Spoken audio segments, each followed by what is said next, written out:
அனைவருக்கும் வணக்கம்.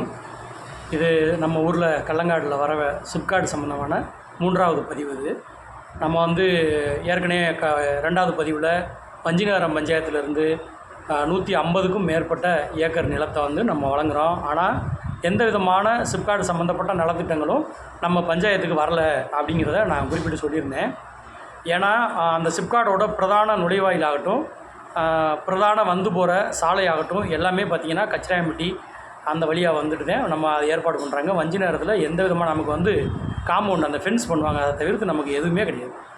இதை நம்ம வஞ்சிநகரம் பஞ்சாயத்தில் இருக்க மக்கள், பெருவாரியான மக்கள் சிப்காட் வரணும்னு நம்ம ஆதரவு தெரிவித்து 2 தடவை மனு கொடுத்துருக்கோம்.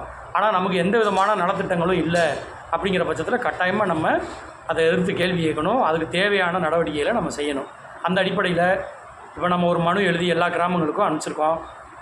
சிப்காட்டில் பிரதான சாலை எங்கள் வஞ்சிநகர் கிராமங்களின் வழியாக வரணும், அதே மாதிரி பிரதான நுழைவாயில் வஞ்சிநகரத்துக்குள்ளதே இருக்கணும் அப்படின்னு சொல்லி நம்ம கேட்டு மாவட்ட ஆட்சித்தலைவர், நமது பகுதி உள்ள பெரிய அமைச்சர், அதே மாதிரி எம்எல்ஏ இவங்க எல்லார்ட்டையும் அந்த மனுக்களை கொடுக்கறதுக்கான ஏற்பாடுகளை 1000 கையெழுத்தோடு கொடுக்கணும் அப்படின்னு சொல்லிட்டு ஒரு திட்டமிட்டு நம்ம கையெழுத்து வாங்கிட்டு இருக்கோம். இந்த கையெழுத்திடும் பணியில் கருங்காலக்குடியில் இருக்க மக்கள் கொடுக்குற ஆதரவு அளவுக்கு நம்ம வஞ்சிநகரம் பஞ்சாயத்தில் இருக்க எல்லா கிராம மக்களும் தெளிவாக நின்று இந்த 1000 கையெழுத்தை நிரப்பி நீங்கள் கொடுக்கணும். எல்லா ஊர்களுக்குமே அந்தந்த ஊர்களில் இருக்க இளைஞர்கள் மூலமாக நேற்று மாலையே நம்ம அந்த மனுவை எல்லாருக்கும் அனுப்பிச்சிட்டோம். அதனால் இந்த கையெழுத்திடும் பணியை நீங்கள் சிறப்பாக செய்யணும். இப்போ கருங்காலக்குடியில் திருச்சி பஸ்ஸு, சென்னையிலேருந்து வர்றவங்களாக இருக்கட்டும், மதுரையிலேருந்து வர்றவங்களாக இருக்கட்டும், எல்லாத்துக்குமே ஒரு நல்ல பேருந்து நிறுத்தம், அனைத்து விதமான பேருந்துகளும் இந்த இடத்துல சந்திக்கக்கூடிய இடமா இருக்குது. அப்போ சாலை ஸ்டார்ட் ஆகிற இடம் கருங்காலக்குடி இந்த மாதிரி இடங்கள் இருந்தால், ஒரு சிப்காடு பெருசாக வந்த பின்னாடி வேலைக்கு வர்றவங்க ஒரு மேலூர்லேருந்து வர்றாங்க, இல்லை கொட்டாம்பட்டியிலேருந்து வர்றாங்க, யார் வந்தாலும் கருங்காலக்குடியில் இறங்கி அங்கேருந்து இணைப்பு சாலை மூலமாக சிப்காடு வர்றதுக்கு கரெக்டாக இருக்கும்.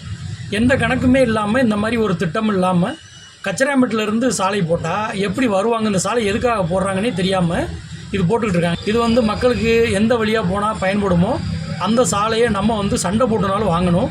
அதுக்கு தான் நம்ம இப்போ இந்த முயற்சியெல்லாம் எடுத்துகிட்ருக்கோம். கருங்காலக்குடி வழியாக நம்ம இந்த கிராமங்களையெல்லாம் இணைச்சி சிப்காடு வஞ்சிநகரம் பஞ்சாயத்துக்குள்ளே நுழைவாயில் அமைஞ்சு போனால் மட்டும்தான் இது சிறப்பாக இருக்கும். இதை நம்ம எடுத்து கொண்டுட்டு போகணும். நீங்கள் எடுத்துக்காட்டுக்கு பார்த்தீங்கன்னா கொட்டாம்பட்டியில் பாருங்கள், பஸ் ஸ்டாண்டு போட்டிருக்காங்களே. கொட்டாம்பட்டியில் இப்போ கோயம்புத்தூர், திண்டுக்கல்லேருந்து நாகப்பட்டினம் வரைக்கும் போகிற ஒரு பைபாஸ் ரோடு கொட்டாம்பட்டிக்கு பக்கத்தில் போகுது. திருச்சியிலேருந்து மதுரை வர போகிற ரோடு சென்னை பைபாஸ் பார்த்திங்கன்னா கொட்டாம்பட்டி வழியாதையும் போகுது. ரெண்டும் இன்டர்செக்ஷன் ப்ளஸ் மாதிரி ஜாயின் பண்ணுற ஒரு இடம் இருக்குது. அந்த இடத்த ஒட்டி ஒரு 100 மீட்டர் 300 மீட்டருக்குள்ளே ஒரு பஸ் ஸ்டாண்ட் அமைச்சிருந்தா கொட்டாம்பட்டியோட வளர்ச்சியே மிக அபரிமிதமாக இருந்திருக்கும். அந்த மாதிரி இந்த சிப்காடுக்குமே சாலையை தெளிவாக பிளான் பண்ணாமதே இதை செஞ்சுக்கிட்டு இருக்காங்க. நம்ம ஊர் வளர்ச்சியும் கெட்டு போயிடும். சிப்காடு இப்போ வந்ததில் ஒரு பிரயோஜனமே இல்லாமல் மக்கள் வர்றவங்க போகிறவங்களுக்கும் பெரிய அலைச்சலாகி போயிடும். அதை மாற்றணும், அதை சரியான முறையில் கொண்டுட்டு போகணுன்னே நம்ம இந்த முயற்சியை நம்ம இப்போ முன்னெடுக்கிறோம். இதுக்கு எல்லோரும் பெரிய ஆதரவை நீங்கள் கொடுக்கணும். இதுக்கடையில் இந்த விழிப்புணர்வாக சில விஷயங்களை சொல்லணும்னு நினைக்கிறேன். நான் ஒரு 2 நாளைக்கு முன்னாடி ஒரு வயதான அம்மாவை நம்ம பகுதியில் வசிக்கிறவங்கள நான் பார்த்தேன். அவங்க என்ன சொல்கிறாங்க, இந்த சிப்காடு வந்தால் தண்ணியெல்லாம் சிவப்பாக மாறிடுமாமே போர்லேருந்து எடுக்கிறதெல்லாம் அப்படின்னு சொல்லி கேட்குறாங்க. இந்த மாதிரி விஷமத்தனமான கருத்துக்களை இந்த வெளியிலேருந்து வர்றாங்க இல்லையா, அந்த நக்சலைட் டீமு, இவங்க தான் இதை கொண்டுட்டு மக்கள்கிட்ட நுழைக்கிறாங்க. இப்போ நான் கேட்குறேன், வஞ்சிநகரம் கல்லங்காடு சிப்காட்டில் என்ன ஆலையே வரப்போகுது? சிவப்பு கலரில் தண்ணி வர்றதுக்கு யாருக்காவது தெரியுமா? என்ன ஆலை வரப்போகுது? அப்படியே ஆலைகள் சிப்காடு இருக்க இடத்துல சிவப்பு கலராக தண்ணி மாறுதுன்னா சென்னையை சுற்றி எத்தனை சிப்காட் இருக்குது? இப்போ நான் பேக்ரவுண்டில் காமிக்கிறேன் பாருங்கள், இந்த புள்ளி புள்ளியாக இருக்குல்லையா சிவப்பு கலரில், எல்லா இடத்துலையும் இது சிப்காடு இருக்க இடம். இப்போ இந்த சிப்காடு அளவுக்கு இருந்தால் இவங்க சொல்கிற மாதிரி கேன்சர் வந்துடும், அண்டர் கிரவுண்ட் வாட்டர் எல்லாமே ரெட் கலராக மாறிடும்னா சென்னையில் இன்றைக்கி சிவப்பு கலர் தண்ணியே இருக்கணும். சென்னையில் இருக்கவங்க யாருமே உயிரோடு இருக்க முடியாது. இந்த மாதிரி வதந்தி இப்போ நம்ம கல்லங்காடு சிப்காட்டில் என்ன ஆலை வரப்போகுது, அவங்க என்ன ப்ராசஸ் பண்ண போகிறாங்க, எந்தெந்த கம்பெனி அப்ளை பண்ணியிருக்காங்க, எந்த விதமான அடிப்படையே கிடையாது. இது வரைக்கும் எந்த கம்பெனியுமே அப்ளையும் பண்ணல. இது என்ன விதமான ப்ராஜெக்ட்ஸ் இங்கே வரப்போகுதா, அப்படிங்கிற இண்டஸ்ட்ரி வரப்போகுதுன்றதுமே தெளிவு கிடையாது. அப்படி இருக்கப்ப இவன் சிவப்பு கலர் தண்ணி வருது, கேன்சர் வருதுன்னு பரப்புறது ஒரு முட்டாள்தனமான காரியம். இன்றைக்கி தமிழ்நாடு முழுக்க ஜாப் மார்க்கெட்டு நம்ம ஊரில் இருக்கிற படித்த மாணவர்களுக்கும் ஒரு பெரிய நகரங்களில் சென்னை, பெங்களூரு, ஓசூர் மாதிரி பெரிய நகரங்களில் வாழ்கிற அந்த மாணவர்களுக்கும் கிட்டத்தட்ட 50 வருஷம் இடைவெளியோடு தான் படிச்சுக்கிட்டு வரேன். இப்போ நீங்கள் நம்ம பையனை ஒருத்தனை படிச்சுட்டு டிகிரி படித்தவனை கொண்டு போய் சென்னையில் இன்டர்வியூ அட்டன் பண்ண வைங்க, 50 வருஷம் இடைவெளி இருக்கும் அங்கே இருக்க மாணவனுக்கும் நமக்கும். அப்போ போய் சென்னையில் இன்டர்வியூ அட்டன் பண்ணி ஒரு வேலையை ஒரு மேனேஜராக ஒரு சூப்பர்வைசராக பிடிக்க முடியுமானா ரொம்ப வாய்ப்பு குறைவு. அப்போ ஓம் பகுதியிலேயே அந்த இண்டஸ்ட்ரி வருது. அவன் இன்டர்வியூ எடுக்கிறவனுக்கு இவன் கிராமத்து பையன்னு தெரியும்.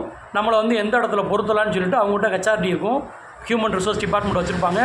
ஒவ்வொருட அறிவையும் அவங்க கிராமத்து பையன் இவனை எப்படி வளர்த்தா சரியாக வரும்னு அழகாக வளர்த்து நம்ம பிள்ளைங்களை கொண்டு போய் அந்த தொழிற்சாலையில் சரியான பணியில் உட்கார வச்சுருவேன். அப்படியான வாய்ப்பு, அதாவது இது கிட்டத்தட்ட நம்ம சமூக நீதின்னு சொல்லி இடஒதுக்கீடுலாம் கொடுக்குறோம் பார்த்தீங்களா, அது மாதிரி தமிழ்நாட்டில் இருக்க எல்லா நிலப்பகுதிகளும் சம நோக்கத்தில் வளரணும் அப்படிங்கிற அடிப்படையில் ஒவ்வொரு மாவட்டத்துலேயும் ஒரு சிப்காட் 2 சிப்காட் டார்கெட் வச்சு கொண்டுட்டு வராங்க. இதில் அமைச்சதுலேயே கிட்டத்தட்ட ஒரு 20% சிப்காடு சென்னைக்கிலே அமைஞ்சு போச்சு. இதுலலாம் எங்களுக்கெல்லாம் பெரிய மாற்று கருத்து, இந்த தமிழக அரசு எந்த அரசு வந்தாலும் சென்னையத்தையே வளர்க்குறாங்க, தமிழகத்தின் இதர பகுதிகளை கண்டுக்கிறவே மாட்டேங்கிறாங்கன்னு ஒரு வெறுப்பு நமக்கெல்லாம் இருந்தது. நாங்கள்லாம் வெளிநாட்டில் போய் வேலை பார்த்தவங்களுக்கு அது தெரியும். ஆனால் இப்போ வந்து அது சம நோக்கத்தில் இருக்கணும் அப்படிங்கிற அடிப்படையில் கடந்த 10 வருஷமாகவே தமிழ்நாடு அரசு செயல்பட்டு அதை கொண்டுட்டு வர்றாங்க. இதில் மதுரையில் ஒரு சிப்காட் கூட இன்றைக்கி வரைக்கும் இல்லை. தமிழ்நாட்டில் 2வது பெரிய நகரம் இருக்கிற மாவட்டம் மதுரை மாவட்டம். சிவகங்கையில் 2வது சிப்காட் வந்துருச்சு, இழுப்பக்குடி வந்துருச்சு மானாமரிக்கு எடுத்து. ஆனால் மதுரை மாவட்டத்தில் ஒரு சிப்காடு கூட இல்லை. இங்கே இருக்கிறவனுக்கு ஒரு வேலை வாய்ப்பு இல்லை. நீ பிறந்தீங்கன்னா அவன் வாழ்நாள் முழுக்க இந்த ஊரில் இருந்து யாரும் வாழ முடியாது. ஒன்று நீ சிங்கப்பூர் போகணும், துபாய் போகணும், இல்லைன்னா தமிழ்நாட்டின் இதர பகுதிகள் உள்ள நகரத்தில் தான் நீ போய் வேலை பார்க்கணுமே ஒழிஞ்சு இந்த மண்ணில் பிறந்தேன் அந்த மண்ணிலே வாழ்ந்தேன்னு யாருமே இன்றைக்கி வரைக்கும் அப்படி ஒரு சரித்திரமே கிடையாது. அதை வாய்ப்பை உண்டு பண்ணுறதுக்கு ஒரு பெரிய தொழில் ஆலை வருது. அதை வந்து சும்மா நம்ம சுயநலத்துக்காக வந்துட்டு எதையாவது ஒன்று ஊருக்குள்ளே பரப்பி விட்டு ஏதாவது ஒன்று செஞ்சுக்கிட்டு இருக்காங்க. மக்கள் எல்லாம் இதை நான் சொல்கிறத நல்லா உள்வாங்கிக்கங்க.